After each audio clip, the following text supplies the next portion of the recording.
అందరు బాగున్నారా? ఎట్లున్నారు? మేమైతే సూపర్ ఉన్నాం. ఈరోజు శ్రీరామనవమి కదండి, అందరికీ శ్రీరామనవమి శుభాకాంక్షలు. మేము ఈరోజు అయితే గుళ్ళో అభిషేకం చేయించడానికి అయితే వెళ్తున్నామండి. ఇదిగోండి పూజ సామాన్ అంతా గుడికి అయితే బయలుదేరుతున్నామండి. అభిషేకం చేయించినామండి పొద్దున. ఇదిగోండి ఫస్ట్ పాలు, పెరుగు, నెయ్యి, తేనె అని ఇవన్నిటితోటి చేసిండు. చాలా బాగా అనిపించింది.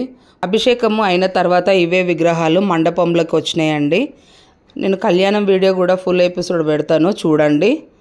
ఓకేనండి. మీ శారదా టాక్స్ నచ్చితే కనుక లైక్ చేయండి, షేర్ చేయండి, అలాగే కామెంట్ చేయండి, సబ్స్క్రైబ్ కూడా చేయండి. ఓకేనండి, బాయ్.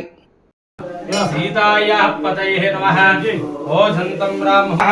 ఓం సత్య విక్రమాయ నమః. ఓం సత్యవ్రతాయ నమః. ఓం ప్రతివదః బ్రహ్మణ ఉపః